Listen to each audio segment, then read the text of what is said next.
Legal, gente. Bom, o pessoal já está voltando aqui no Instagram para a gente seguir e finalizar essa segunda parte.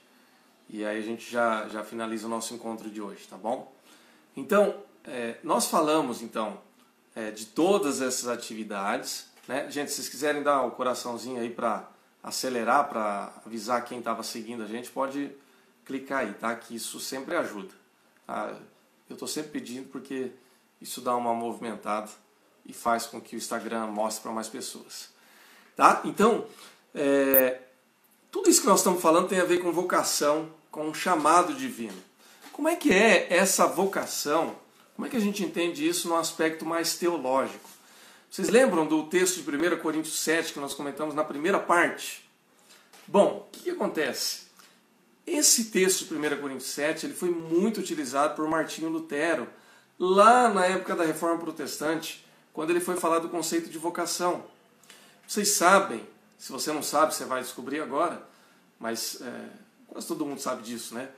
Lutero, ou Martinho Lutero, ele era um monge católico, um monge alemão, católico, e ele vivenciou uma época em que a igreja, e quando eu falo igreja católica, estou falando da igreja cristã como um todo. Por quê? Porque não existia protestantismo naquele tempo.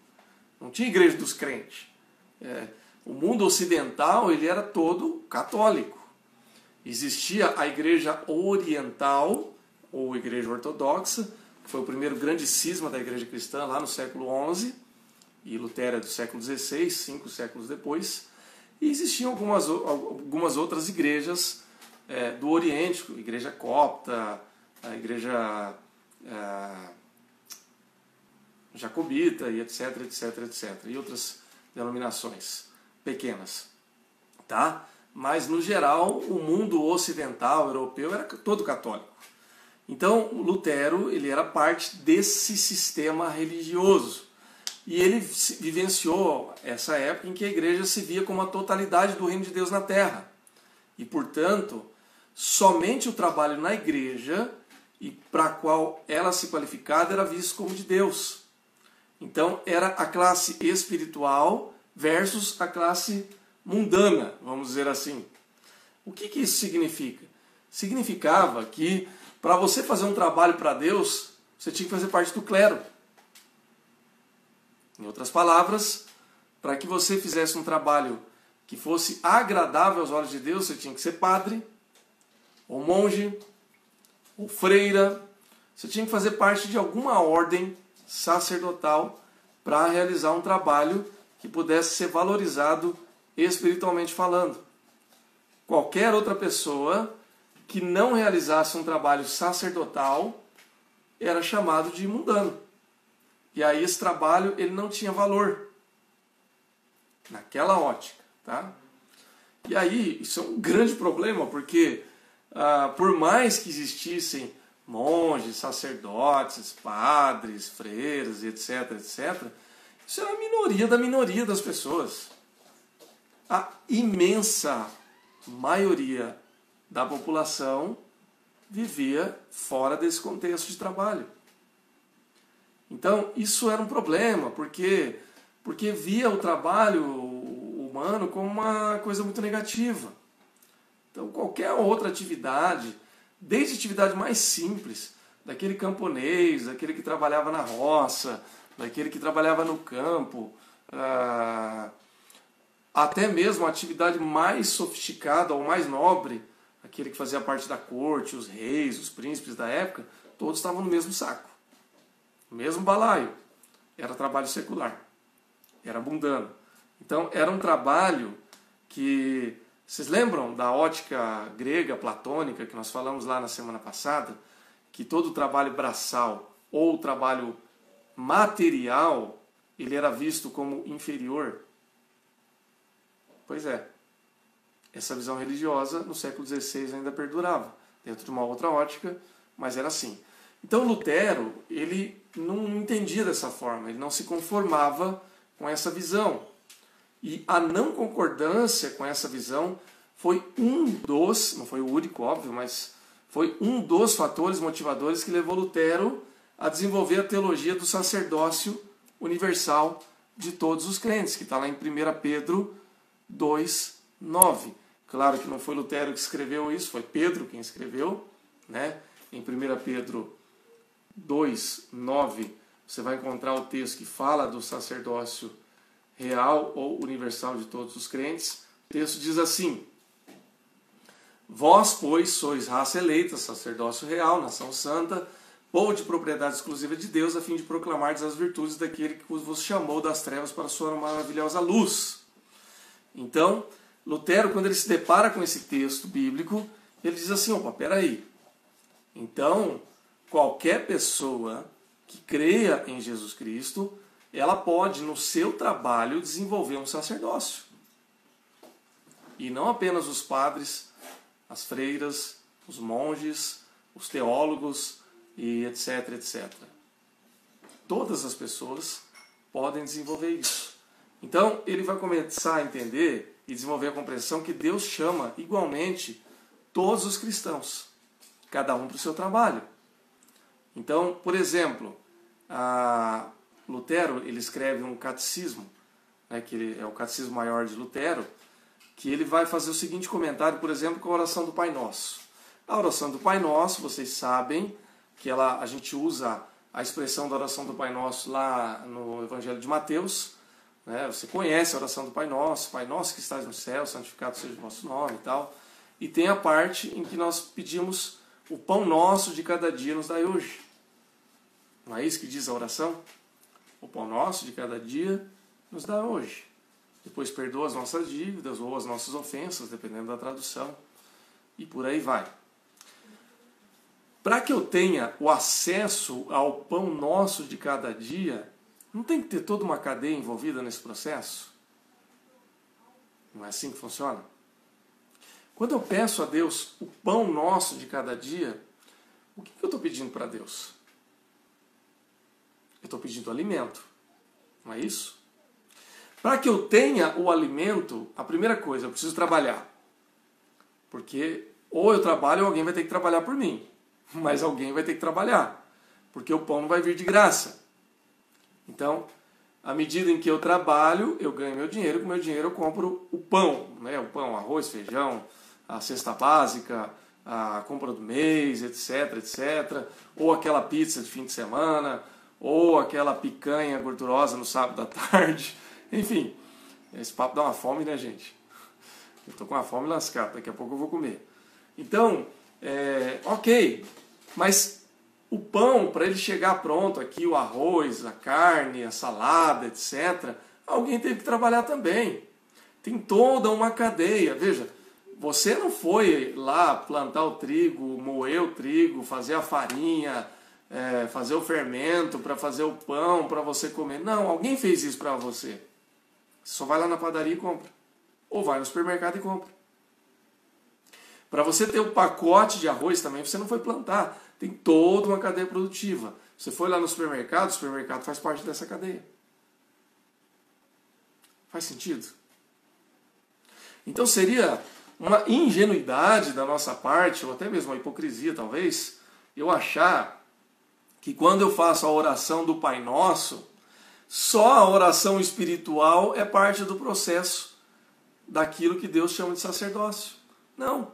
Todo o trabalho envolvido ele faz parte da mesma lógica. Então, quando a gente ora para que Deus nos dê o pão nosso de cada dia, nós estamos orando também para que todas as coisas que produzam e que tragam o pão nosso de cada dia, o pão diário, toda a cadeia envolvida no processo seja abençoada. Então, isso é bênção. E a cadeia é grande, viu, gente? Ou se é grande. Para quem já estudou administração, tem um pessoal que está nos seguindo aqui, que é da área da administração, a Theo está comentando aqui no Facebook, né, que sim, que faz sentido, que é exatamente isso. Então, o que acontece, gente? Há toda uma área envolvida aí nesse processo. Então, tudo isso é importante. Para que eu pegue meu carro para dirigir, tem uma cadeia envolvida nesse processo. Para que a gente converse aqui, tem uma cadeia envolvida. Para que eu vá no hospital para me atender, tem uma cadeia envolvida. uma gama imensa de trabalhadores e de pessoas envolvidas no processo. Então nós não somos uma ilha. E aí a gente volta àquilo que nós falamos lá na semana anterior, que Deus nos chamou para o mandado cultural, para promover a civilização e para desenvolver a obra criadora de Deus. Então isso é parte também da vocação pela qual Deus nos chamou. Ok, gente? Bom, para a gente finalizar então essa parte, Deus nos chama então. E aí, para a gente dividir entre secular e religioso, é uma linha muito tênue e a gente precisa tomar cuidado. Existe um ofício sacerdotal nessa obra? Tem. Então, o pastor, o presbítero, o padre, enfim, quem está envolvido no trabalho vocacional separado para esse fim, ok.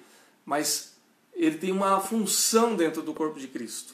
Agora, todo o trabalho nesse sentido é abençoado e é bênção e colabora também, desde que você se entenda como parte desse processo. Porque veja, se a gente se entender como parte daquilo que nós comentamos, da visão moderna ou pós-moderna do trabalho, aí não vai funcionar.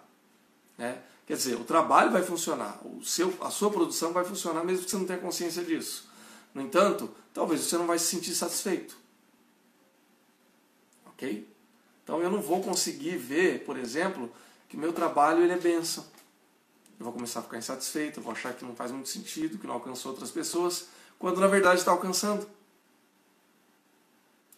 Ok? Olha só, é assim que funciona. Né? É assim que é. Tá bom, gente? Então, é assim que nós caminhamos, e aí nós vemos então o trabalho como um ato de amor.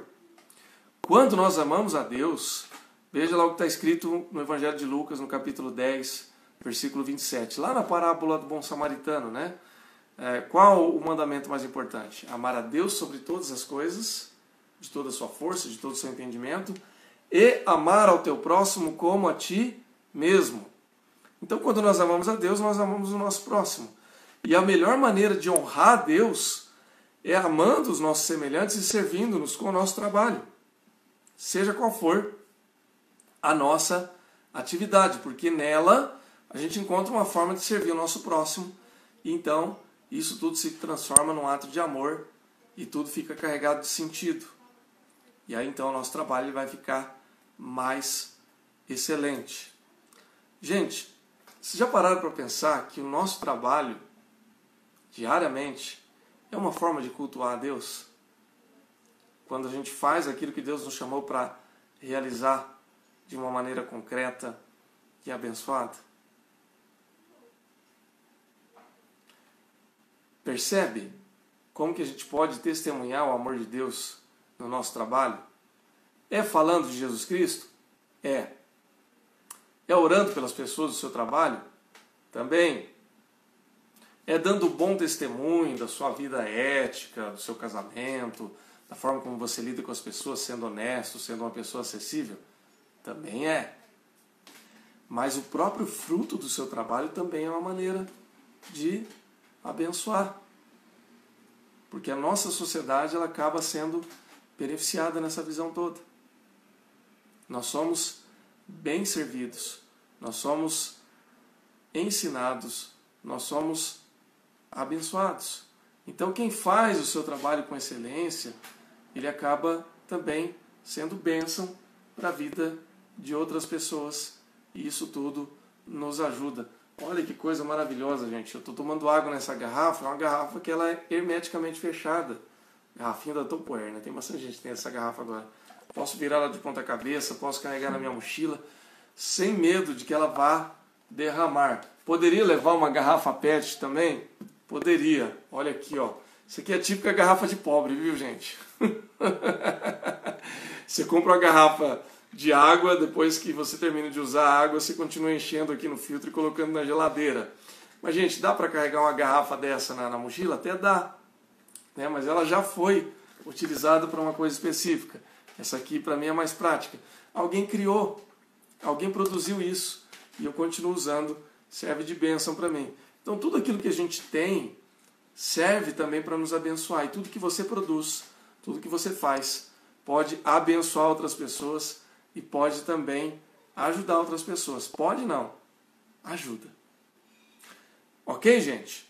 Pense no seu trabalho, pense na sua atividade profissional, pense nas coisas que você realiza e que faz sentido aí para você. O Edson está comentando aqui no Facebook, não esquecer a vitamina DTD, dependência total de Deus. Com certeza, Edson, não tem como dispensar isso. A Theo falando aqui, olha o patrocínio. Pois é, né? Bem que eles podiam dar um patrocínio para mim aí para fazer propaganda desse produto, né? Fazer o quê, né? A gente faz tanta propaganda boca a boca aí de graça, né? É o que mais a gente faz. Se a gente gosta de um produto, a gente recomenda. É assim que funciona. Esse é o marketing boca a boca. Tá joia, gente? Pessoal, por hoje é isso. Espero que você tenha gostado e que fique bem, tenha sido compreensível. Na próxima semana ou no próximo encontro, nós vamos falar um pouco mais sobre esse tema, né? Então nós vamos avançar na parte 2 do livro, né? Essa segunda parte aqui, onde nós vamos começar a falar como que o trabalho se torna infrutífero, tá bom? Gente, essa série ela nos ajuda muito, tá? Ela nos ajuda a entender o trabalho sobre a ótica divina e ao mesmo tempo também ela nos ajuda até a nos aprimorar como bons profissionais.